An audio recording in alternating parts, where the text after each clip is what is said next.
परमेश्वर यीशु, आज के वचन को हम तेरे हाथ में देते हैं प्रभु। हम मांगते हैं तेरा वचन दोधारी तलवार के समान आए प्रभु, जो हमारे हृदय में ही नहीं जाए पर हमारे जीवन को भी बदले प्रभु।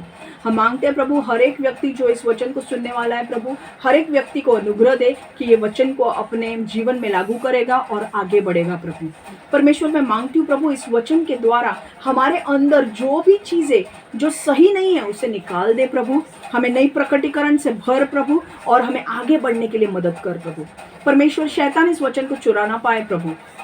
इनके जीवन में हर एक व्यक्ति जो ये वचन सुनने वाला है उसे अनुग्रह मिले वो वचन पर चलने के लिए, और परमेश्वर उसके जीवन में 100 गुना फल लाए प्रभु। यीशु के नाम से मैं प्रार्थना करती हूँ, आमेन आमेन आमेन, हालेलुया। आज का जो वचन है वो वचन एक टॉपिकल वचन होने वाला है, मतलब एक टॉपिक के ऊपर मैं बात करने वाली हूँ, ओके। और टॉपिक है अतीत में मत रहो,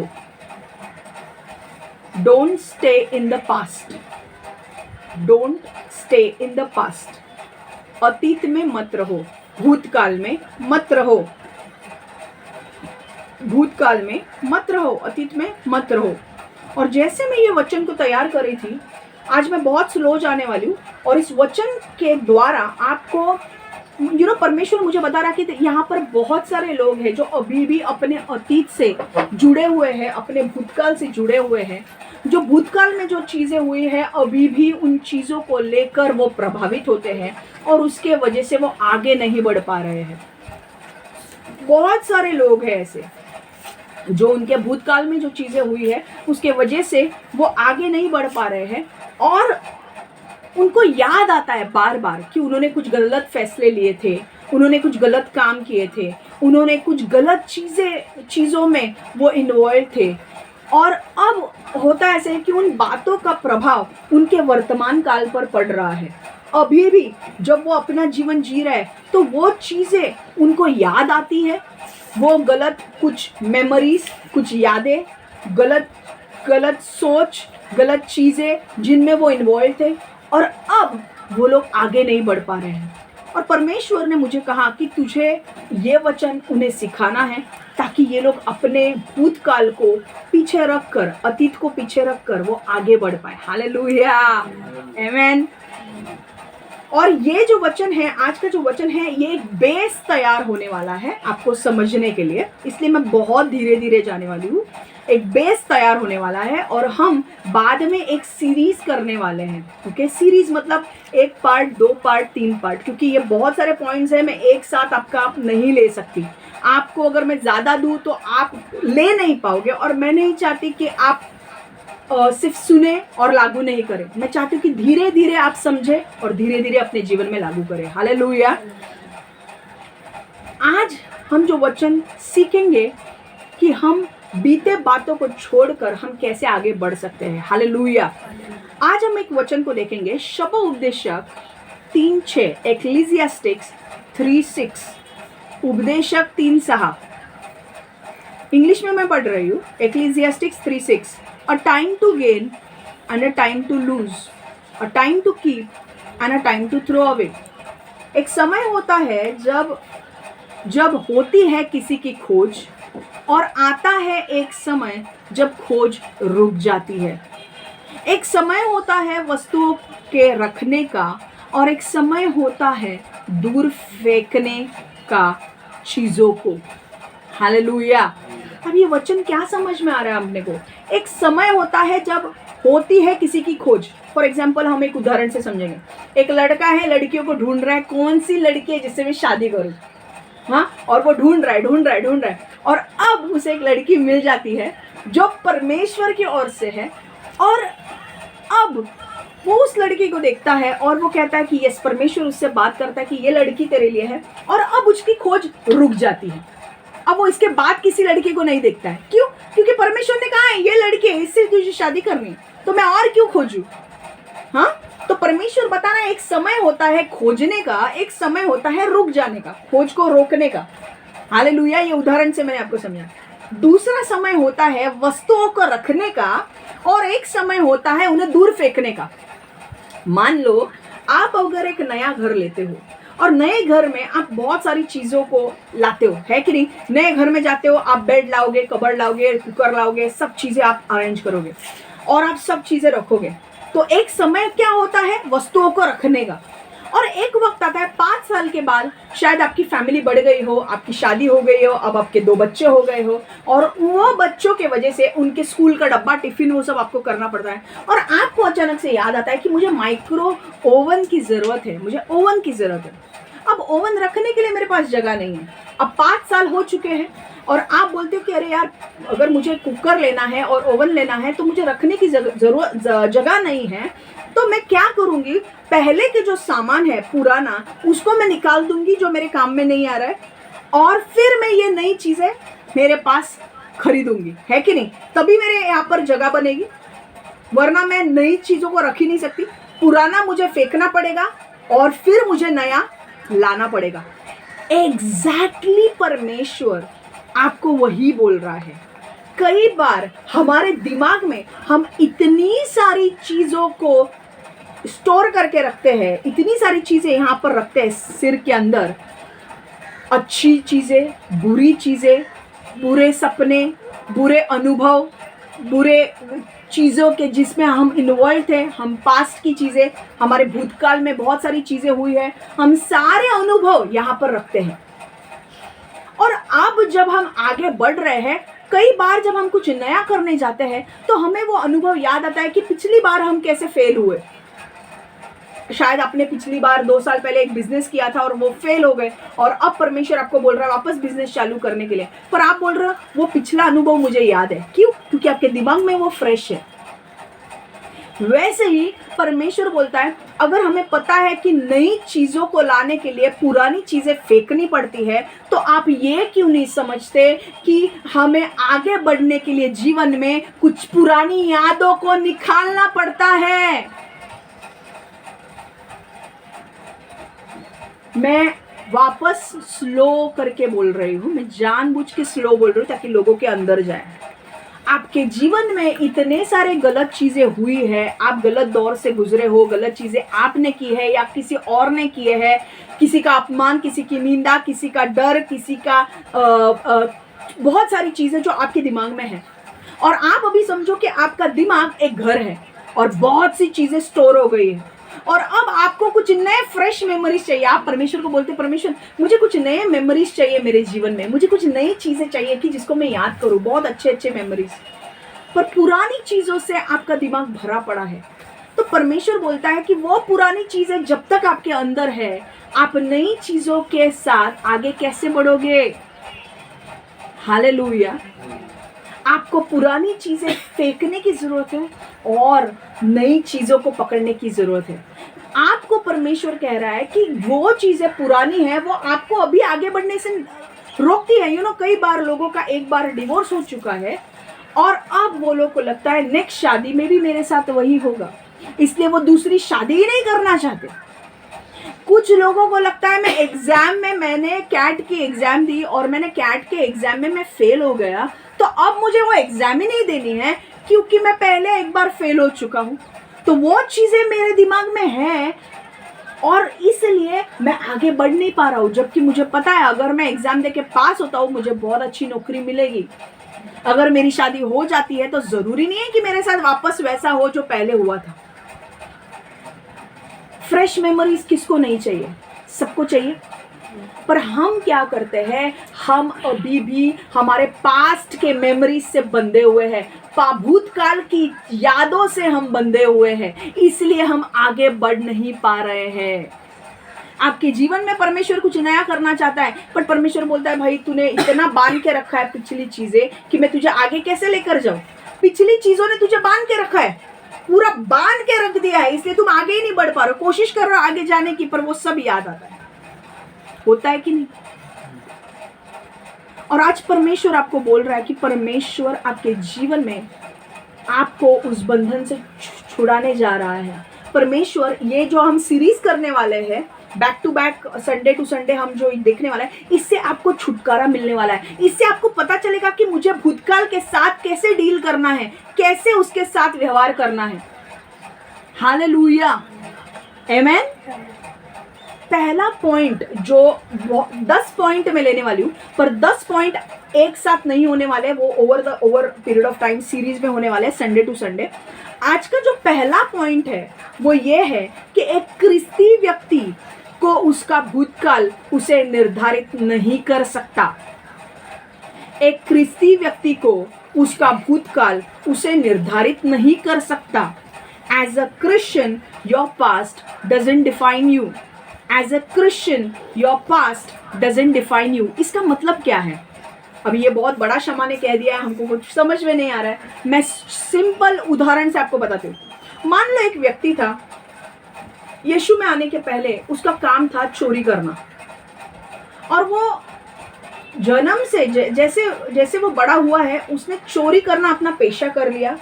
चोरी करता था, पैसे कमाता था और अपना दिन गुजारता था। अब ऐसा हो रहा है कि वो कितने साल उसने चोरी का धंधा लिया था, 10 साल से वो चोरी कर रहा है। और अब ऐसा होता है कि एक दिन चोरी करते करते उसको एक पुराना दोस्त मिल जाता है। अब वो दोस्त उसे यीशु का सुसमाचार देता है। सुसमाचार सुनने के बाद वो यीशु को ग्रहण करता है। यीशु में आने के बाद उसका जीवन बदल जाता है और वो चोरी करना छोड़ देता है। हालेलुया। पर अब एक दिन ऐसा होता है, अब वो यीशु में आ गया है, आगे बढ़ चुका है, और अब वो बोलता है कि मुझे चोरी नहीं करनी है, मैं अच्छा जॉब पे जाऊंगा, कमाई करूंगा और फिर अपना पेट भरूंगा, राइट। पर अब होता है ऐसे कि वो 5 साल हो चुके, चोरी वोरी छोड़ के सब यीशु में आके 5 साल हो चुके। अब वो काम कर रहा है, कमा रहा है, और अब वो अपने दोस्त के साथ रोड पर जा रहा है। सामने से एक व्यक्ति आता है, और वो जो सामने से व्यक्ति आता है वो व्यक्ति इस व्यक्ति को देखता है, और ये जो व्यक्ति है चोर, उसका नाम हम रखते हैं महेश। अब मुझे नहीं पता कोई महेश होगा तो सॉरी अगर आपका नाम महेश होगा, महेश, ओके। और ये जो सामने से व्यक्ति आ रहा है, ये अपने दोस्त के साथ महेश जा रहा है, और सामने से एक व्यक्ति आ रहा है, उसका नाम है अमित। और अमित महेश को देखता है और अमित के मुंह से निकल जाता है, ये आया चोर। महेश ने 10 साल पहले अमित के घर में चोरी की थी, और इसके वजह से अमित को अभी भी याद है कि इसने मेरे घर पे चोरी की थी। और जब महेश उसके सामने आ रहा है तो अमित ने क्या बोला? ये आया चोर। पर अब अमित को पता है क्या कि ये यीशु में आया है? नहीं। अब अमित को पता है कि ये जॉब कर रहा है? नहीं। पर अमित ने क्या बोल दिया? उसके पिछले अनुभव के द्वारा अब महेश को क्या बोल दिया? कि तू चोर है। लोग जो है वो आपके पिछले जो चीजें आपने की है उसके ऊपर से आपको लेबल लगाएंगे। तू चोर है, तू व्यसनी है, तू व्यभिचारी है, तू पापी है, तू चोर है, तू क्रिमिनल है, तू रेपिस्ट है। अंधकार में रहने वाले जो लोग हैं वो आपको पहले जो तुमने किया है उसी के नाम से आपको आज भी पुकारेंगे, भले आप वो कर रहे हो या ना कर रहे हो। तो ऐसे वक्त पे आज परमेश्वर आपको बोलना चाहता है कि जो लोग क्रिस्ती है, जो लोग यीशु में आते हैं, उनका जो भूतकाल है वो उन्हें पुराने चीजें जो तुमने की है उसके ऊपर से आपको लेबल नहीं लगता। जब आप यीशु में आते हो तो परमेश्वर आपको जो पुरानी चीजें आपने जो की है उसके ऊपर से आपको नहीं देखता है। हालेलुया। पहले अगर आपने चोरी की होगी, अब आप यीशु में आए हो, चीजें आपके लिए बदलती है। अब ये जो महेश है, महेश को बुरा लग गया, अरे यार ये अमित ने कैसे बोल दिया, मैं तो अभी चोरी भी नहीं करता हूं, मैं कुछ नहीं करता हूं, पर इसने कैसे बोल दिया। पर उसके दोस्त ने महेश को फटक से कह दिया, महेश, क्योंकि वो थोड़ा सीनियर था यीशु में बहुत साल गुजारे थे, उसने महेश को तुरंत कह दिया, महेश तेरे लिए कौन मायने रखता है? बाहर के लोग मायने रखते हैं जो तेरे बारे में क्या सोचते हैं, या तेरे बारे में कौन यीशु क्या सोचता है वो मायने रखता है। हालेलुया। आज मैं आपको पूछना चाहती हूँ, आपने भूतकाल मतलब क्या? पास्ट मतलब पता है आपको? पास्ट मतलब अभी 1 सेकेंड भी हो गया, भूतकाल मतलब अभी 11:40 हो गए सपोज, और 11 45 में सपोज 10:45 हुआ तो 5 मिनट हो गया तो वो आपका भूतकाल हो गया है। समझ में आ रहा है? अगर मैं बोलूं कि अभी 10:40 हो रहा है या 11:40 हो रहा है, 11:40 से 11:45 होगा, पर 11:40 आपके जीवन में क्या है? भूतकाल है, वो हो चुका है, आपके जीवन में जा चुका है। हालेलुया। तो अब मुझे पूछना है कि आपको, मैं पूछना चाहती हूँ कि आपके जीवन में आपको पता है कि किस चीज क्षेत्र में आप गिरे हो, किस क्षेत्र में आपने गलतियां की है, किस क्षेत्र में आपने गलत डिसीजंस लिए हैं, किस क्षेत्र में आपको डर सताता है, कौन सी ऐसी चीजें हैं जो आपके अंदर जो डरावने अनुभव लाते हैं, जो पुरानी बीती हुई है। आज जब यीशु में आते हो, शायद आप चोरी करते रहोगे पहले, पर जब आप यीशु में आते हो, यीशु आपको चोर नहीं बुलाता। शायद आप व्यभिचारी रहे होंगे, गलत संबंध बनाए होंगे आपने किसी के साथ, पर परमेश्वर आज जब आप यीशु में आते हो, यीशु आपको व्यभिचारी नहीं देखता। तो तुरंत इसके दोस्त ने, महेश के दोस्त ने बोला, महेश तेरे लिए सबसे महत्वपूर्ण क्या है? लोग तेरे बारे में क्या सोचते हैं या यीशु तेरे बारे में क्या सोचते हैं? आज मैं आपको पूछना चाहती हूँ, लोग आपको गलत गलत नामों से पुकारते रहेंगे, शैतान आपको गलत नाम से पुकारता रहेगा, पर मैं आज आपको पूछना चाहती हूँ, आपके लिए कौन महत्वपूर्ण है? यीशु आपके बारे में क्या सोचता है वो महत्वपूर्ण है, या लोग आपके बारे में क्या सोचते हैं वो महत्वपूर्ण है? यीशु सबसे बड़ा है। यीशु ने लोगों को बनाए हैं। आज मेरे लिए क्या इंपॉर्टेंट है कि मैं, यीशु मेरे बारे में क्या सोचता है। अगर आप कंपनी में काम करते हो तो कंपनी का कलीग जो आपके बाजू में काम कर रहा है वो आपसे शायद से नफरत करेगा, पर आप बोलोगे मेरे को तेरे से क्या फर्क पड़ रहा है, तू मेरे को थोड़ी जॉब से निकाल सकता है। मेरा बॉस के साथ मेरे रिश्ते कैसे है वो मेरे लिए मायने रखता है। हालेलुया। लोग मेरे बारे में क्या बोल रहे हैं मुझे फर्क नहीं पड़ता है, पर मेरा परमेश्वर मेरे बारे में क्या सोचता है वो मेरे लिए मायने रखता है। हालेलुया। तो आज परमेश्वर, पहली चीज जो आपको परमेश्वर बताना चाहता है कि आप जो भूतकाल से पीड़ित लोग हो, दुख में जी रहे हो, वो बार बार अनुभव आपको याद आते हैं और आप दुखी हो जाते हो। परमेश्वर आप बोलते हो कि लोग मुझे उसी नाम से पुकारते हैं। जो मैंने 10 साल चोरी की थी, आज भी लोग मुझे चोर से पुकारते हैं। आज मुझे लोग व्यसनी करके पुकारते हैं, पर परमेश्वर बोलता है मैं तुम्हें उस नजर से नहीं देखता हूँ। तुम्हारा क्रिस्ती व्यक्ति को उसका भूतकाल उसे निर्धारित नहीं कर सकता कि तुम आज कौन हो।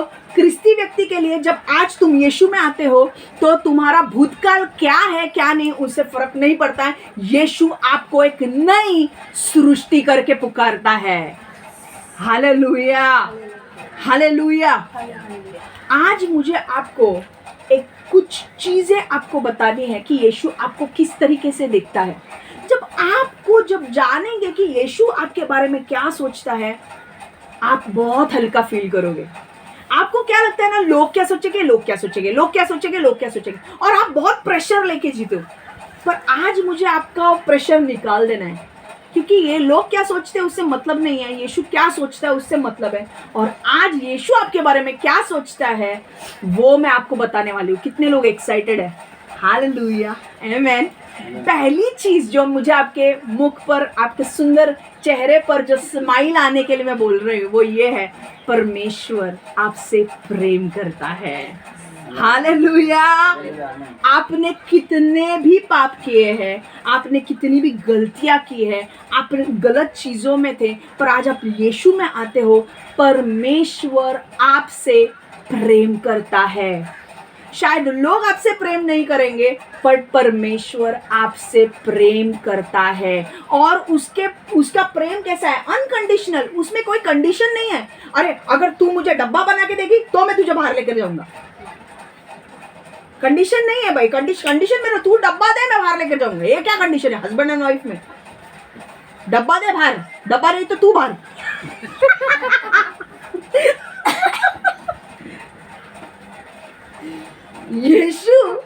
यीशु कंडीशनली प्रेम नहीं करता कि आप अगर उसको कुछ देंगे तो ही वो प्यार करेगा। नहीं, हम लोग मनुष्य है, हम गिरेंगे वो जानता है, पर फिर भी वो आपसे प्रेम करता है।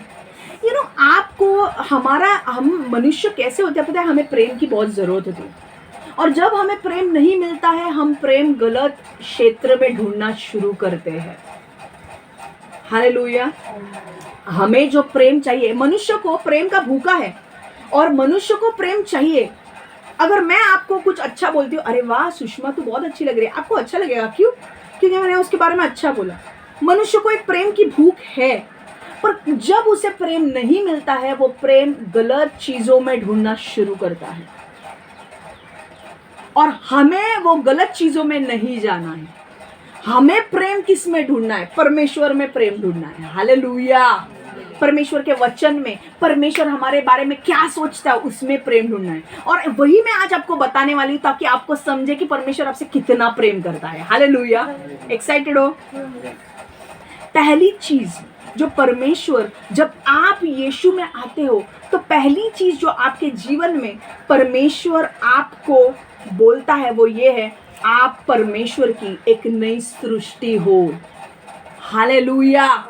आप परमेश्वर की एक नई सृष्टि हो। You are a new creation in Christ. Hallelujah. 2 कोरिन्थियों 5:17। 2 कोरिन्थियों 5:17। Therefore, if anyone is in Christ, he is a new creation. Old things have passed away. Behold, all things have become new. 2 कोरिन्थियों 5:17। इसलिए यदि कोई मसीह में स्थित है, तो अब वह परमेश्वर की नई सृष्टि का अंग है। पुरानी बातें जाती रही है, सब कुछ नया हो गया है। पुरानी बातें जाती रही है, सब कुछ नया हो गया है। अब जब एक व्यक्ति ने, मान लो अगर कसाब जिसने इतने लोगों को मारा, अगर वो यीशु में आता, उसने अगर यीशु को ग्रहण किया होता, तो परमेश्वर उसी तरह से प्रेम करता उसे जैसे वो हमें करता है। याद है ना आपको 9/11 के अटैक्स कैसे उसने मारा था? कोई भी लोग, कितना भी रेपिस्ट भी है, कितना बड़े से बड़ा भी तुमने कोई भी पाप किया है, आज अगर जब तुम यीशु में आते हो, परमेश्वर आपको आपके भूतकाल से नहीं देखता, अरे इसने इतने लोगों को मारा, अब मैं भी उसके साथ वैसे ही करूंगा। नहीं, परमेश्वर आपसे प्रेम से ही ये करेगा। परमेश्वर आपसे प्रेम करेगा, क्योंकि परमेश्वर और मनुष्य में फर्क है। मनुष्य के दिमाग से सोचता है, परमेश्वर के दिमाग से सोचता है। परमेश्वर जब प्रेम करता है, उसमें कोई कंडीशन नहीं होती है कि तुम अच्छा रहोगे ना तो ही मैं तुझसे प्रेम करूंगा। परमेश्वर कहता है, मैं बुरे लोगों को और अच्छे लोगों को प्रेम करता हूं। क्यों? क्योंकि सूरज सबके ऊपर आता है। सूरज सबके ऊपर आता है, सूरज सबको मिलता है, सूरज की रोशनी। बारिश भी सबके ऊपर होती है। जो बुरे काम करते हैं उनके ऊपर भी बारिश होती है, और अच्छे काम करते हैं उनको भी बारिश होती है। सो परमेश्वर, आज अगर आप पापी हो, आपने बड़ा से बड़ा पाप भी किया है, परमेश्वर आपको एक नई सृष्टि के रूप में स्वीकार करता है। परमेश्वर कहता है, तुम्हारा बीता हुआ मैं नहीं देखता, मैं भूल चुका हूं और मैं तुम्हारे जीवन में कुछ नया कर रहा हूं। हालेलुया। कितने लोग एक्साइटेड है कि क्या मेरे जीवन में नया हो रहा है? हालेलुया। परमेश्वर कहता है कि अच्छा, ये मेरी बेटी ने गलत काम किए थे, गलत चीजें की थी, ठीक है, पर अब मेरी बेटी यीशु में आ गई है। अब मैं उसे ऐसा नहीं देखता हूँ। मेरे बेटी के लिए मैं बहुत प्रेम करता हूँ, मैं उसके जीवन में नया काम कर रहा हूँ। वो मेरी नई सृष्टि है, पुराना उसका बीत चुका है, मैं कुछ नया करने जा रहा हूँ। हालेलुया। आमीन। अब आपको जानना जरूरी है कि जब आप यीशु में आते हो, तो ये जो नई सृष्टि है, नई सृष्टि आप बोलते हो, इसमें क्या एग्जैक्टली नया हो रहा है ना? कुछ चीजें हमें जानने की जरूरत है ना। शारीरिक चीजें हमें दिखती है, आत्मिक चीजें जब होती है वो हमें दिखती नहीं है कि नहीं? पर जब हम यीशु में आते हैं, वो आत्मिक चीजें एक्चुअली हमारे लिए हो रही है, पर हमें दिखती नहीं है। तो आज हम वही जानेंगे कि हो क्या रहा है। आप बोलोगे मैं यीशु में आई ना, आप सिर्फ ऐसे बोलोगे मैं यीशु में आई ना, पहले ना मेरे दिमाग में इतने सवाल उठते थे, इतना टॉर्चर होता था, पर मैं जैसे यीशु की प्रार्थना में बैठी ना, एकदम शांति लग रही है। अभी पुराना मैं भूल गई, क्या हो रहा है मुझे, मैं पुराना, मुझे बहुत अच्छा लग रहा है, संडे कभी आ रहा है। होता है कि नहीं ऐसे? आपको एक अंदर से शांति आने लगती है, अंदर से खुशियां होने लगती है कि हाँ, पर वो आप बोल नहीं पाते कि एग्जैक्टली हो क्या रहा है। वो मैं आपको बता रही हूँ कि होने क्या वाला है, हो क्या रहा है। आप एक नई सृष्टि हो, वो तो पता चल गया आपको। जब आप यीशु में आते हो, परमेश्वर आपको किस तरीके से देखता है? पापी देखता है? नहीं। आपको रेपिस्ट देखता है? आपने अगर किसी के रेप किया होंगे तो रेपिस्ट देखता है? नहीं। मैं इससे प्रेम करता हूँ, वो वैसा नहीं देखता। वो नई सृष्टि के रूप में आपको देखता है। अब हम एक नई सृष्टि मतलब क्या क्या बदल हमारे जीवन में हो रहे हैं आत्मिक तौर पर, वो हम जानेंगे। पहली चीज, जब आप यीशु में आते हो, भले ही आपने कितने भी बड़े पाप किए हो, जब आप यीशु में आते हो और यीशु के ऊपर विश्वास रखते हो, पहला पॉइंट जो आपके जीवन में होता है वो है आपके पाप क्षमा हो जाते हैं। हालेलुया। कितने भी बड़े पाप क्यों ना किए हो, बड़े से बड़े पाप जो परमेश्वर के नजर में घिन है, परमेश्वर वो पापों को क्षमा करता है। पहला पॉइंट, आपके पाप क्षमा हो जाते हैं। Your sins are forgiven. कौन से पाप? जो आपने पहले किए वो, आप जो अभी करोगे वो, और जो आगे भी करोगे वो भी पाप क्षमा हो जाते हैं। क्यों? मैं बता रही हूं। तो अगर आपको पता है कि आप मैंने 100-200 पाप किए हैं और अब मैं परमेश्वर के पास आऊंगी, मुझे ऐसे लगता था परमेश्वर मेरे बारे में क्या सोचेगा। पर जब मुझे पता चलता है कि परमेश्वर बोल रहा है मैंने तेरे 200 पाप को क्षमा कर दिया है, मैंने उनको निकाल दिया है। वो जो पन्ने थे ना 200 पाप के, तेरे पास 200 पन्ने थे जो तूने 200 पाप लिखे थे, वो पन्ने फाड़ दिए मैंने। मैं नहीं जानता तूने क्या पाप किए हैं। आपको कैसे लगेगा? कैसे लगेगा? अच्छा लगेगा, शांति लगेगी। आपको लगेगा कि यस, मुझे कोई एक्सेप्ट कर रहा है, मुझे कोई एक्सेप्ट कर रहा है, मुझे कोई स्वीकार कर रहा है। नहीं तो लोग आपको स्वीकार करेंगे? अगर आज आपको पता है आपको जॉब पर लगने के लिए भी आपका रेफरेंस की जरूरत होती है। पता है आपको रेफरेंस देना पड़ता है कि भाई ये इसको मैं जानता हूँ। क्यों? क्योंकि भाई अगर तेरा गलत कुछ चीजें होंगी तो भाई हमारे जॉब में प्रॉब्लम होंगे। अगर रेफरेंस नहीं मिलेगा हमें राइट लोगों का, अगर ये व्यक्ति कोई जानता ही नहीं है, कल बाबा तू उठ के हमारे ऑफिस से क्या चुरा के लेकर जाएगा। पर जब एक रेफरेंस से व्यक्ति आता है, लाइक ममता ने बोला मैं सुषमा को लगा रही हूँ, तो हमको पता है भाई ममता गलत लोगों को नहीं लगाएगी। तो लोग ऐसे देखते हैं, पर परमेश्वर ऐसा नहीं देखता है। परमेश्वर बोलता है कुछ भी किया होगा सुषमा ने, कुछ भी किया होगा अर्जुन ने, कुछ भी किया होगा कविता ने, मैं उससे प्रेम करता हूँ। छुटकारा लग रहा है होते हुए, शांति लग रही होते हुए कि कोई मनुष्य हमें स्वीकार करे या ना करे, परमेश्वर हमसे स्वीकार करता है, परमेश्वर हमसे प्रेम करता है। और पहली चीज जो आपके साथ होगी वो आपके पाप क्षमा कर देगा। हालेलुया। जिस दिन आप यीशु पर विश्वास रखते हो, जिस दिन आप यीशु को आपके उद्धारकर्ता के रूप में स्वीकार करते हो, होता क्या है? वो आप यीशु पर विश्वास करते हो, मतलब होता क्या है? आप उसके मारे गए, गाड़े गए और तीसरे दिन जी उठने के ऊपर विश्वास करते हो कि यीशु ने मेरे पाप उस क्रूस पर ले लिए हैं। और जब आप वो विश्वास करते हो तो यीशु क्या करता है? जब आप यीशु पर उसके उद्धारकर्ता के रूप में उसे स्वीकार करते हो, प्रभु के रूप में उसे स्वीकार करते हो, तो यीशु ने आपके सारे पाप उस क्रूस पर ले लिया है। और परमेश्वर आपको क्या देता है? क्षमा देता है।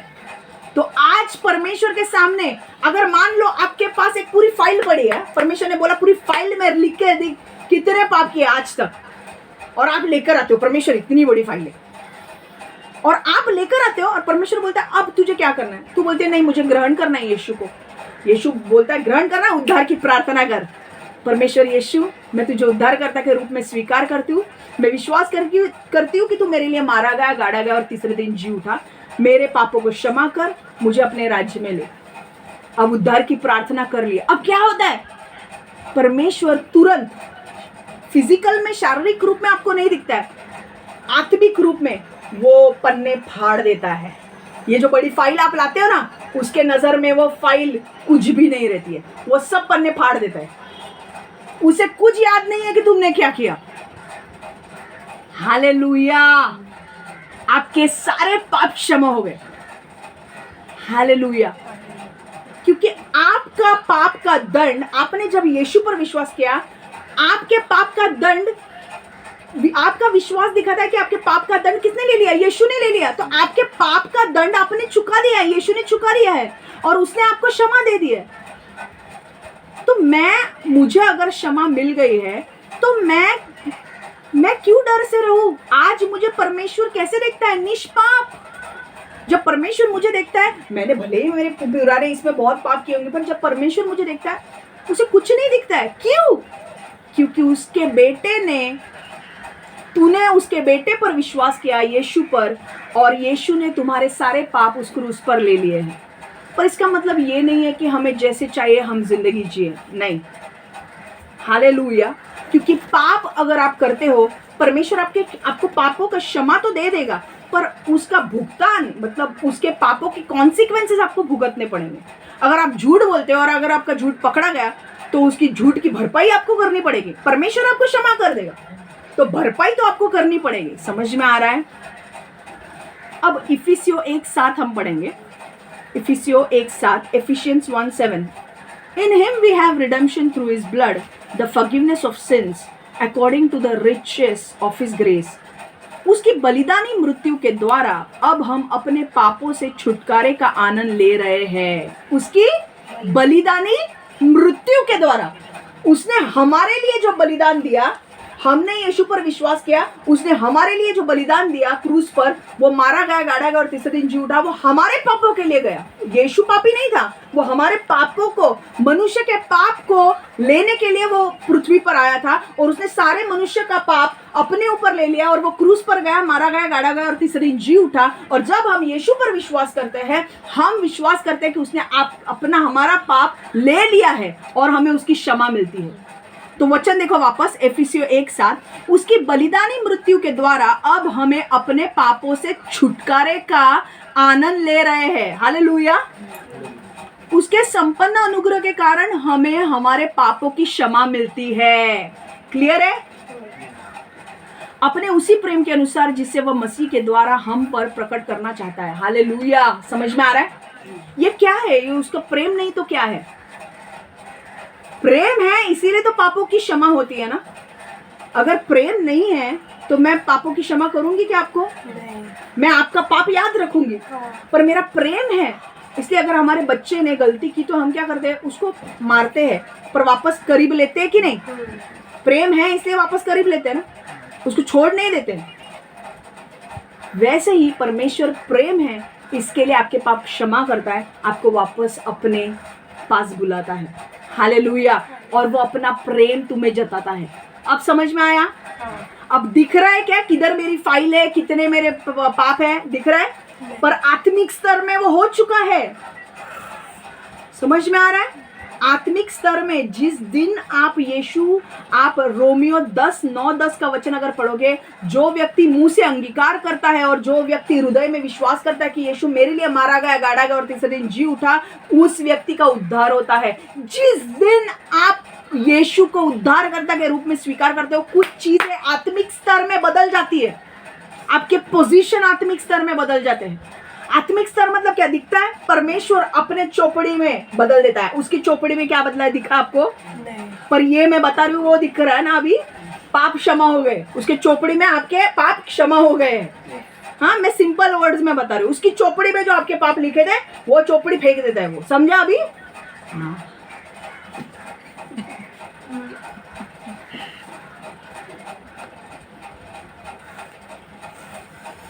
और आज परमेश्वर आपको कैसे देखता है? निष्पाप। आपने कोई भी पाप नहीं किया है। हालेलुया।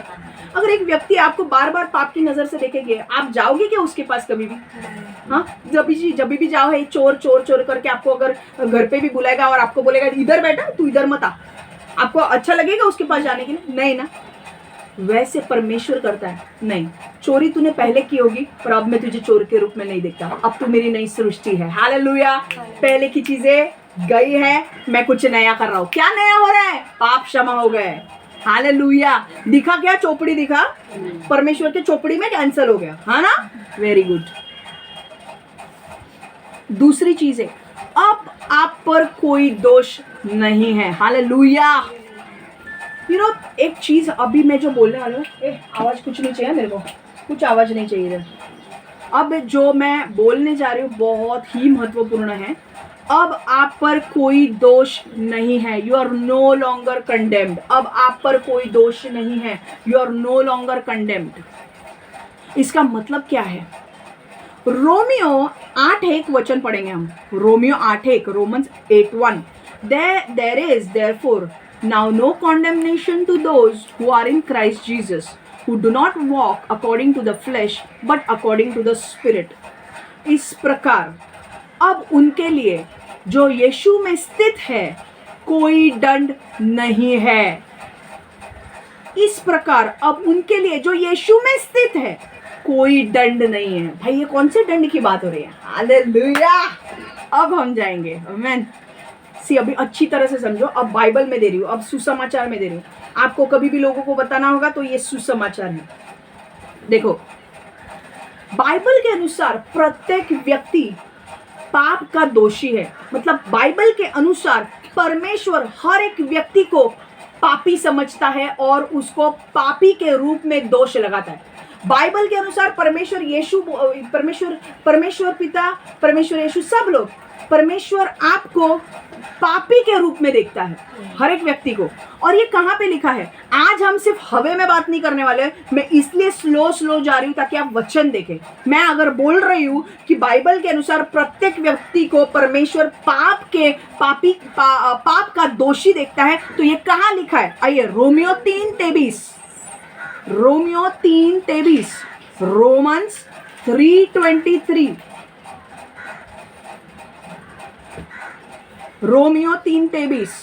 क्योंकि सभी ने पाप किए हैं और सभी परमेश्वर की महिमा से रहित है।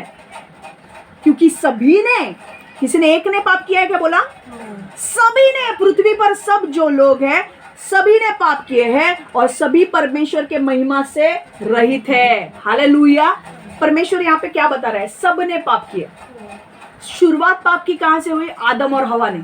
आदम और हवा पहले मनुष्य और स्त्री था, पहले पुरुष और पहले स्त्री, जिसको परमेश्वर ने बनाया और उनको एक बगीचे में रखा और बोला कि भाई तुमको ये बगीचे से कुछ भी फल खा सकते हो, पर सिर्फ एक ही पेड़ से फल नहीं खाना है, अच्छे और बुरे का ज्ञान देने वाले वृक्ष से। और परमेश्वर ने कहा कि अगर तुम ये फल खाओगे उस पेड़ से तो तुम मर जाओगे।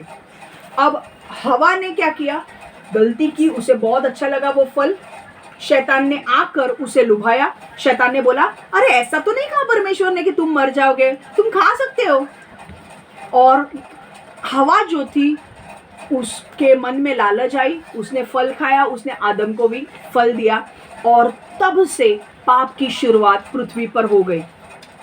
समझ में आ रहा है? पाप की शुरुआत पृथ्वी पर हो गई। अब आदम और हवा के हम वंशज हैं। ओके, हम आदम और हवा के द्वारा आए हैं। हम कोई बंदर के इससे नहीं आए हैं जो हम सीखते हैं स्कूल में। आदम और हवा के बच्चों में से हम आए हैं, है कि नहीं? क्योंकि वो पहला प्रथम पुरुष और स्त्री थे, उनके द्वारा हम आए हैं। आदम और हवा ने जब पाप किया तो पाप की शुरुआत हो गई पृथ्वी पर और उनका जो स्वभाव था वो पापी बन गया। अब आदम और हवा के जो बच्चे थे वो सब पापी बन गए और आज हम उनके ही वंशज से आए हैं। और आज भी हम उनके वंशज से आए हैं, हम आदम और हवा के बच्चे हैं, तो हमारे अंदर भी क्या है? पाप है। तो इसलिए परमेश्वर बोलता है आदम और हवा ने एक पाप किया पर उस पाप की सजा हर मनुष्य को मिल गई। क्यों? क्योंकि हर मनुष्य को किसके द्वारा आएगा? आदम के वंशज के लोगों से ही आएगा ना। और सब लोग पापी बन गए, सब लोग पापी बन गए। अब इसीलिए परमेश्वर रोमियो 3:23 में कहता है क्योंकि सब ने पाप किए हैं और सभी परमेश्वर के महिमा से रहित है। कोई ऐसा व्यक्ति नहीं है जो परमेश्वर जिसने पाप नहीं किया। सब मनुष्य जाति पापी है। एक नया बच्चा जब जन्म लेता है वो भी पापी होता है। आप बोलोगे उसने तो कुछ पाप नहीं किया, पर उसका जो स्वभाव है वो पापी है। आप उसे सिखाते हो चोरी करना, 2-3 साल की उम्र में वो चोरी करना लगता है, झूठ बोलने लगता है। आप सिखाते हो उसको? नहीं ना। अपने आप कैसा होता है? पापी स्वभाव उसके अंदर है। जो आदम और हवा के अंदर जो पापी स्वभाव था वही बच्चों में आ गया। मम्मी बोलते है तूने चुराए पैसे? नहीं चुराए। चुराए क्या? नहीं चुराए। बॉटल के पैसे 10-10 रुपए रोज गायब होते हैं। किसने बोला? आपने आपके बच्चे को आप बताते हो कि 10-10 रुपए लेने के लिए और बाद में डांटते हो अपने बच्चे को? नहीं ना। तो कौन है? उनका नेचर, उनका स्वभाव, वो स्वभाव पापी हो गया उनका। आदम और हवा ने पाप किया, वो पापी स्वभाव उनके अंदर आ गया, और हम उनके वंशज है, वो पापी स्वभाव हमारे अंदर आ गया। देखो जैसे हमारे बच्चे जब हम होते हैं, हमारे बच्चे हमारी तरह ही दिखते हैं ना, क्योंकि हमारे कैरेक्टरिस्टिक्स, हमारे जीन्स उनके अंदर जाते हैं। वैसे आदम और हवा का नेचर जो स्वभाव था पापी, वो हमारे अंदर आया है। हालेलुया। अब और एक चीज सी देखो, अब और एक चीज, अब परमेश्वर ने क्या बोला है कि परमेश्वर ने बोला है कि अगर मनुष्य जाति पापी है तो पाप किया है मनुष्य जाति ने, तो पाप का दंड भी चुकाना पड़ेगा। बिना दंड चुकाए कोई रह नहीं सकता, है कि नहीं? तुमने अगर सिग्नल तोड़ा है, तुमको चालान भरना पड़ेगा 100-200 रुपए का, है कि नहीं? गलत चीजें किए तो, अगर ट्रेन में बिना टिकट के चढ़ते हो, टीसी पकड़ लेता है तो आपको फाइन तो भरनी पड़ेगी ना, क्योंकि आपने गलत किया है। वैसे ही परमेश्वर के नियम के अनुसार अगर हम पापी हैं तो हमें पाप का दंड चुकाना पड़ेगा। और परमेश्वर ने क्या कहा था? दंड ये है कि तुम्हें मृत्यु मिलेगी। देखो रोमियो 6:23, कहाँ आप बोलेंगे कहाँ लिखा है? परमेश्वर ऐसे कहाँ बोल रहा है? रोमियो 6:23, Romans 6:23, for the wages of sin is death, but the gift of God is eternal life in Christ Jesus our Lord. For the wages of sin is death, but the gift of God is eternal life in Christ Jesus our Lord. मैं हिंदी में बात कर रही हूँ अब, क्योंकि पाप का मूल्य मतलब दंड, मूल्य मतलब दंड, पाप का मूल्य, पाप का दंड तो बस मृत्यु ही है, जबकि हमारे प्रभु यीशु मसीह में अनंत जीवन परमेश्वर का सेंत मेंत का वरदान है। हालेलुया। अब डर गए, अब फटने लगे सबकी, क्योंकि वचन बोल रहा है मृत्यु, दंड क्या है? मृत्यु। समझ में आ रहा है आपको? रोमियो 6:23 कहता है क्योंकि पाप का दंड तो बस मृत्यु है। और मैंने कहा था आदम और हवा को परमेश्वर ने क्या बोला था? अगर तुमने पाप किया, दंड क्या है? तुम्हारी मृत्यु होगी। अब परमेश्वर यहाँ पे जो रोमियो 6:23 में बोल रहा है, वो कौन सी मृत्यु के बारे में बोल रहा है? क्योंकि पाप का दंड तो बस मृत्यु है। तो मृत्यु कौन सी होती है? 2 प्रकार की मृत्यु होती है, एक तो शारीरिक मृत्यु और एक आत्मिक मृत्यु। जो लोगों को ये चीजें पता है, आप बार बार सुनिए ताकि आप अच्छी तरीके से लोगों को सुसमाचार दे सकते हैं। शारीरिक मृत्यु मतलब जब हम मर जाते हैं, मेरी बॉडी को जलाए दिया जाएगा या दफन किया जाएगा, राइट है, वो शारीरिक मृत्यु है, वो सबको आने वाली है। पर आत्मिक मृत्यु से हम बच सकते हैं। मैं वापस बोल रही हूँ, मृत्यु 2 प्रकार की होती है। आपके दिमाग में जा रहा है? मैं एकदम स्लो जा रही हूँ, आपको अभी समझ में आ रहा है? मैं फास्ट नहीं जा रही हूँ। मृत्यु 2 प्रकार की होती है। आपने पाप किया, आपको दंड भुगतना पड़ेगा। दंड क्या है? मृत्यु 2 प्रकार की होती है, शारीरिक मृत्यु और आत्मिक मृत्यु। शारीरिक मृत्यु मतलब सबको शारीरिक मृत्यु आने वाली है, हम सब मरने वाले एक दिन। पर आत्मिक मृत्यु मतलब क्या? आत्मिक मृत्यु मतलब तुम्हारा शरीर 3 चीजों से बना हुआ है, आत्मा, शरीर और प्राण, mind, spirit, soul, spirit, soul and body. आपका शरीर 3 भागों से बना है, आत्मा जो आपके अंदर रहता है, प्राण मतलब माइंड, आपका माइंड, और बॉडी, शरीर जो हम दिख रहा है हमको सबको। हाँ, जब हम मर जाते हैं, शारीरिक मृत्यु जब आती है तो हमारा शरीर मर जाता है और हमारा आत्मा क्या होता है? बाहर निकल जाता है कि नहीं? इतना तो सबको पता है, क्योंकि हमारा अगर आत्मा अंदर है तो हम जिंदा है, पर जब हम मर जाते हैं तो आत्मा निकल जाता है। तो ये कौन सी मृत्यु हुई? शारीरिक मृत्यु। पर आत्मिक मृत्यु मतलब क्या? आत्मिक मृत्यु मतलब तुम्हारा शरीर मरने के बाद तुम्हारा आत्मा बाहर आता है और वो हमेशा हमेशा के लिए परमेश्वर से जुदा किया जाता है और उसे नरक की आग में डाला जाता है। हालेलुया।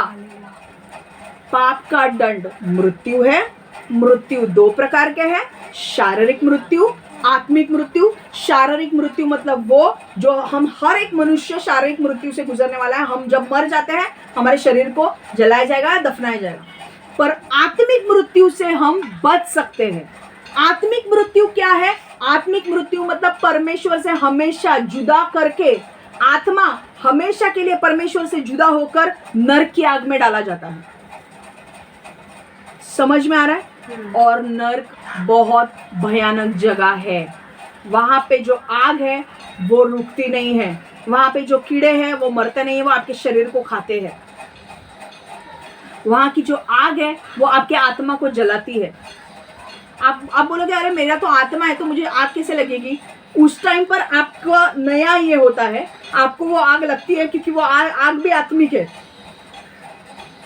समझ में आ रहा है? नरक बहुत भयानक है। आत्मिक मृत्यु से हम बच सकते हैं। शारीरिक मृत्यु तो सबको आने वाली है, सब लोग हम मरने वाले हैं, आगे पीछे सब मरेंगे। पर आत्मिक मृत्यु मतलब हम बच सकते हैं, मतलब हमारा आत्मा नरक में जाने से बच सकता है। हालेलुया। और वो कैसे बचेगा? जब एक व्यक्ति यीशु पर विश्वास करता है, जब एक व्यक्ति यीशु के ऊपर विश्वास करता है कि यीशु मेरे पापों के लिए मारा गया, गाड़ा गया और तीसरे दिन जी उठा, उस समय उसके पाप क्षमा हो जाते हैं और उसका नाम स्वर्ग की पुस्तक में लिखा जाता है। परमेश्वर की दूसरी चौपड़ी होती है। दूसरी चौपड़ी कौन सी? स्वर्ग में कौन कौन एंट्री करने वाले हैं, सबका नाम उसमें आएगा। चौपड़ी बोला तो सबको समझता है ना, ऐसा कुछ फाइन वर्ड बोलूंगी तो नहीं समझ में आना। अपने लेवल का बात किया तो समझ है ना। चौपड़ी मैं क्या सोपा से नहीं, स्वर्ग जा रहा है बस। कुछ लोगों को क्या है, स्वर्ग जा रहे हैं, यीशु को ग्रहण किया, बस 2 घंटा अपने को नींद मारनी है।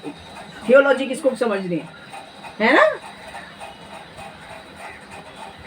ए बाबा समझो, आज मैं क्यों इतना डिटेल में जा रही हूँ, क्योंकि आपके मम्मी पापा, आपके भाई बहन, आपके रिश्तेदार यीशु में नहीं आए हैं और आपको उनके लिए प्रार्थना करनी है। और मैं ये बता रही हूँ कि क्या होता है। आत्मिक चीजें आपको दिखती नहीं है, मरने के बाद पता चलेगा कि नरक क्या है और स्वर्ग क्या है। पर आज परमेश्वर ने बाइबल में हमें खुला रूप से बताया है, जो मैं आपके सामने रख रही हूँ, ताकि आप भले आपको दिख नहीं रहा है पर ये होता है। इसलिए एक परमेश्वर बोलता है ना, एक व्यक्ति भी जब पश्चाताप करता है और यीशु के पीछे चलता है, स्वर्गदूत आनंद मनाते हैं। क्यों? क्योंकि उसके आत्मा स्वर्ग जाएगा। तुम जिस टाइम पर यीशु के ऊपर विश्वास रखते हो, तुम यीशु पर विश्वास करते हो कि यीशु मेरे लिए मारा गया, गाड़ा गया और तीसरे दिन जी उठा।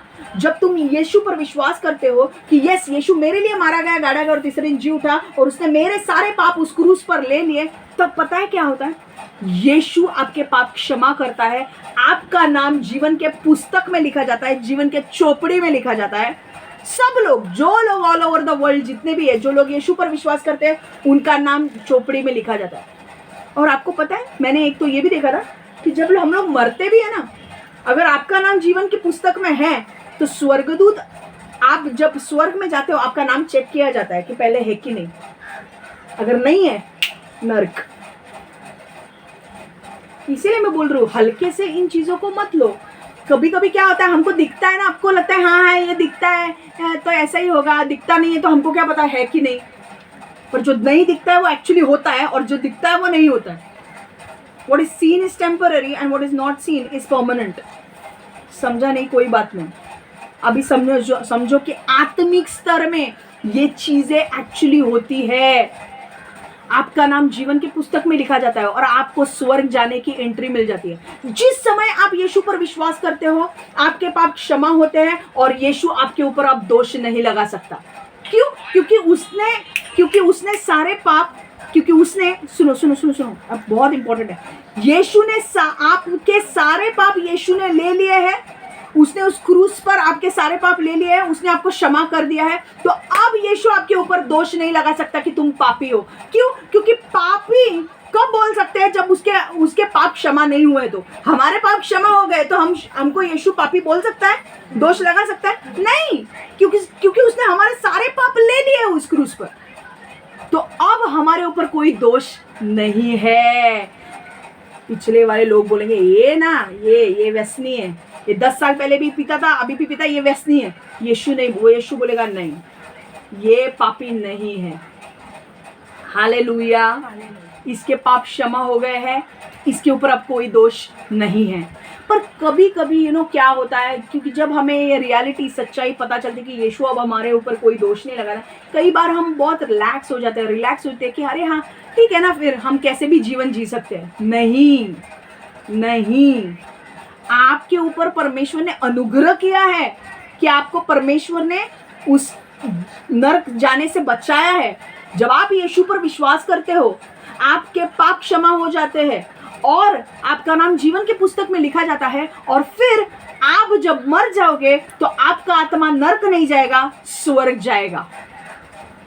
और अब आपको परमेश्वर दोषी के रूप में देखता है? नहीं, क्योंकि परमेश्वर पिता जब आपको अब देखता है ना, तो बोलता है कि मेरे बच्चे को, यीशु को जब मैंने पृथ्वी पर भेजा, उसने सारे मनुष्य जाति के पाप अपने ऊपर ले लिए, और अज्जू ने यीशु पर विश्वास किया है, मतलब अज्जू के पाप क्षमा हो चुके हैं। अब अब अज्जू के ऊपर कोई दोष नहीं लगा सकता, और इसलिए अब परमेश्वर के नजर में अज्जू पूरी तरह से साफ सुथरा है, पवित्र है, निष्पाप है, उसके अंदर कोई कलंक नहीं है।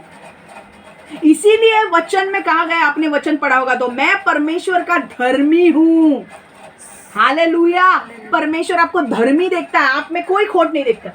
मैं परमेश्वर का धर्मी हूं। पर सिर्फ हमें धर्मी पोजीशन में नहीं चाहिए कि परमेश्वर ने लिख दिया है धर्मी, परमेश्वर के चौपड़ी में तुम्हारे नाम के आगे क्या लिखा है? धर्मी। पर हमको धर्मी से वहां पे नहीं चाहिए, हमको जीना भी वैसे ही है। हालेलुया, क्योंकि आप जैसे जियोगे उसके ऊपर आपको पुरस्कार मिलने वाले हैं।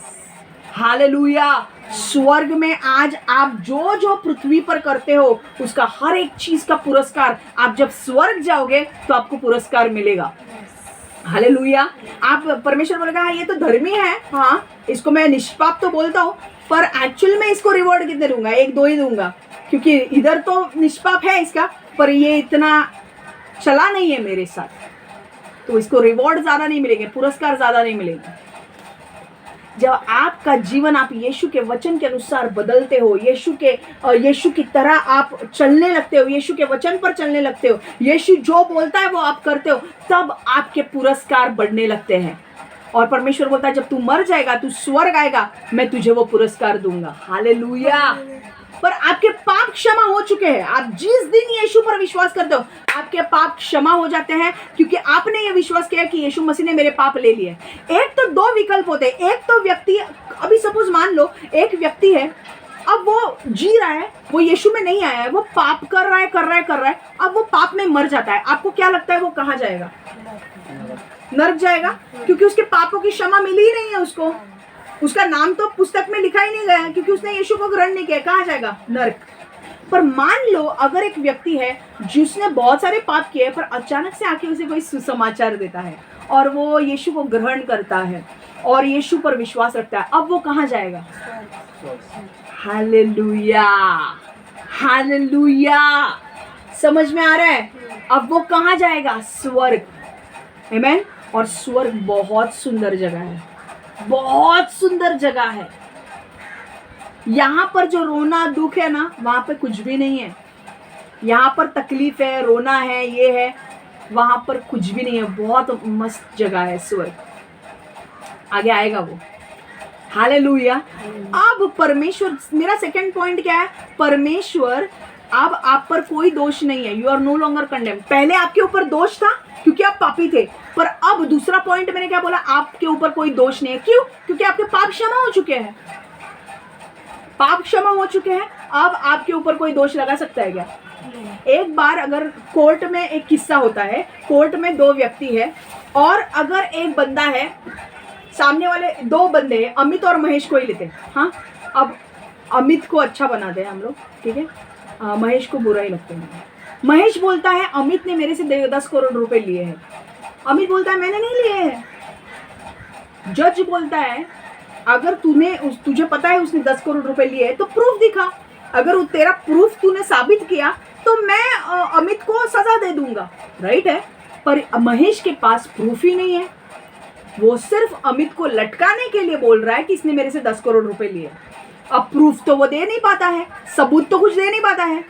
अब न्यायाधीश क्या करेगा, किसकी साइड लेगा? अमित की साइड लेगा, क्योंकि अमित ने लिए होते तो प्रूफ दिखा, नहीं लिए मतलब उसने वो बेगुनाह है। तो अब न्यायाधीश क्या करता है, अमित को बाइज्जत बरी करता है। अमित को बोलता है, अमित तेरे ऊपर जो इल्जाम, जो दोष लगाया था 10 करोड़ रुपए का, वो इल्जाम झूठा है, ऐसा तूने कुछ भी नहीं किया है।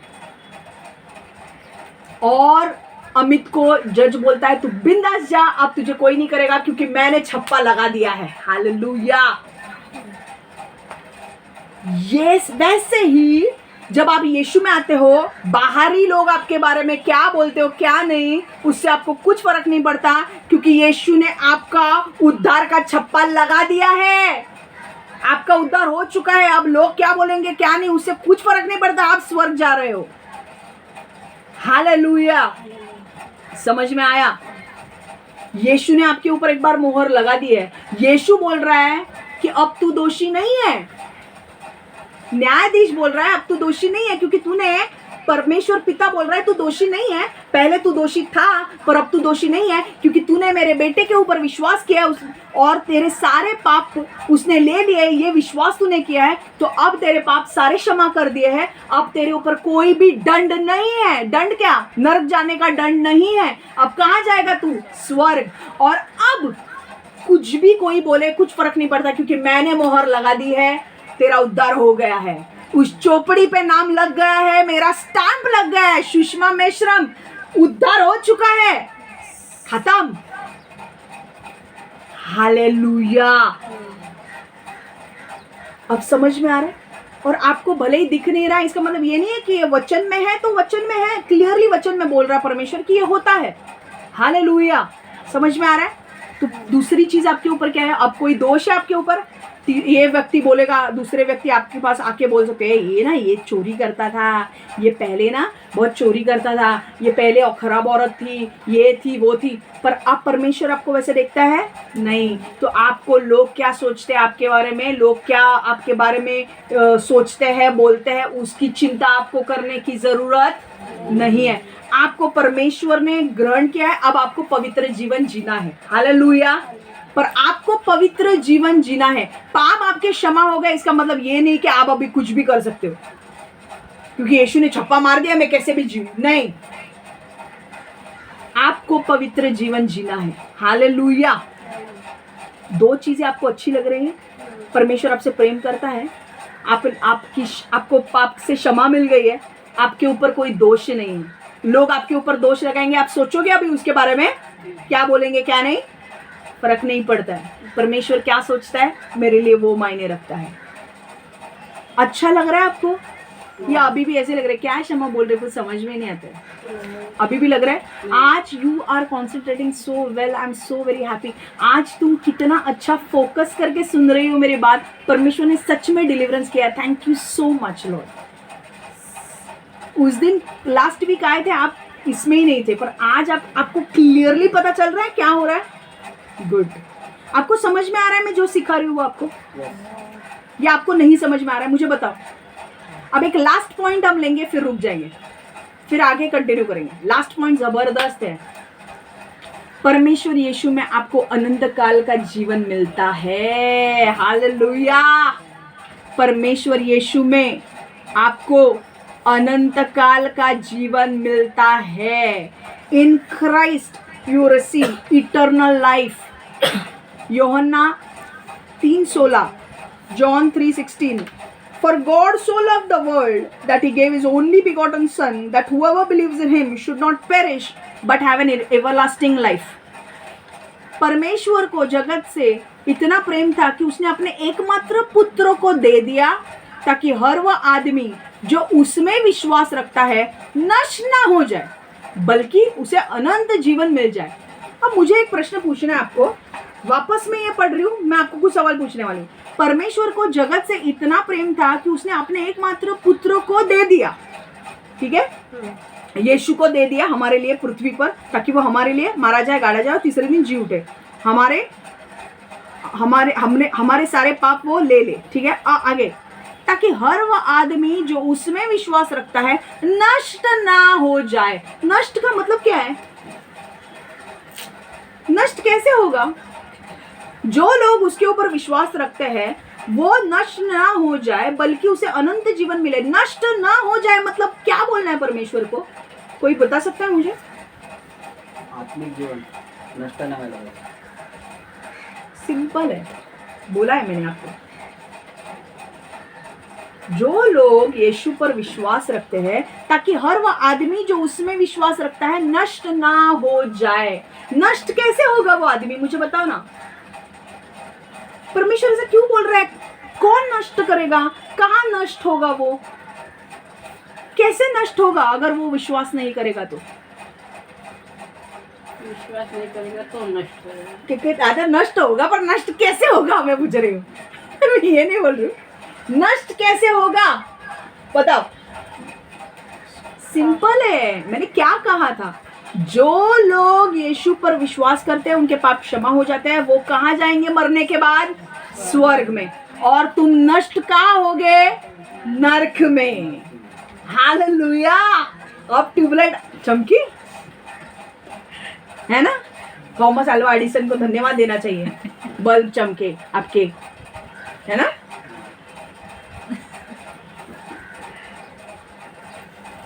मैं वापस बोल रही हूँ। परमेश्वर को जगत से इतना प्रेम था कि उसने अपने एकमात्र पुत्र को दे दिया ताकि हर वह आदमी जो उसमें विश्वास रखता है, किसमें? यीशु में, नष्ट ना हो जाए। मतलब यीशु पे जो विश्वास रखता है वो नष्ट ना हो जाए। कैसे? क्योंकि वो स्वर्ग जा रहा है, बल्कि उसे अनंत जीवन मिले। अनंत जीवन मतलब क्या है? अनंत जीवन मतलब मरने के बाद आपका आत्मा हमेशा के लिए जिंदा रहता है। ये बात ना बहुत सारे लोगों को ऐसा लगता है कि यार ये होता है कि नहीं, बट सच में ये है। मरने के बाद आपका जब आत्मा, कोई व्यक्ति मर जाता है तो होता क्या है? उसका आत्मा बाहर आ जाता है। अब उसके आत्मा को जाने के सिर्फ दो ही विकल्प बचते हैं। एक तो वो नरक जाएगा अगर उसने यीशु पर विश्वास नहीं किया है तो, क्योंकि वो अपने पाप में मर गया है। उसके पापों का दंड किसी ने भुगतान किया ही नहीं है, यीशु ने नहीं किया है। वो अपने पाप में मर जाएगा तो वो नरक जाएगा। पर अगर एक व्यक्ति जो यीशु पर विश्वास करता है, उसके पाप का भुगतान यीशु ने कर दिया है तो, और उसका नाम, उसे क्षमा मिल गई है, उसका नाम स्वर्ग की पुस्तक में लिखा गया है, अब वो आत्मा कहाँ जाएगा? स्वर्ग। और स्वर्ग में नष्ट करने चीजें होती ही नहीं हैं। वहां पे सिर्फ सुख, शांति, प्रेम, आनंद है। हालेलुया। आप बोलेंगे ये कौन सा वचन है, मुझे बता। आगे अगले संडे में जो वचन लेने वाली उसमें वो पॉइंट कवर होगा कि वहां पर दुख, तकलीफ कुछ भी नहीं है। हालेलुया। ओके, अब एक चीज हमें जानना जरूरी है। बहुत सारे लोगों को लगता है कि ये जो अनंत जीवन का तोहफा, मतलब वो बोल रहा है, परमेश्वर बोल रहा है कि जो लोग यीशु पर विश्वास रखेंगे उन्हें अनंत जीवन मिलेगा। अनंत जीवन मतलब मरने के बाद उनका आत्मा हमेशा हमेशा के लिए स्वर्ग जाकर परमेश्वर के साथ एक होकर रहेगा। हालेलुया। जब तुम नरक जाओगे तुम हमेशा हमेशा के लिए नरक जाओगे, वहां से आने का कोई रास्ता नहीं है। और जब तुम स्वर्ग जाओगे तो हमेशा हमेशा के लिए स्वर्ग जाओगे, वापस रिटर्न आने का रास्ता नहीं है। तो कौन सी अच्छी चीज है, नर्क जाना है स्वर्ग? स्वर्ग जाने के लिए हमें क्या करना पड़ेगा? क्या करना पड़ेगा? परमेश्वर से अटैच रखना पड़ेगा। मैंने एक खास शब्द यूज किया था। आपको क्या करना पड़ेगा? आपको ये अनंत जीवन का, यस, आपको अनंत काल का जीवन पाने के लिए आपको क्या करना पड़ेगा? आपको मेहनत करनी पड़ेगी। हाँ, विश्वास करना पड़ेगा। पर किस पे? क्यों?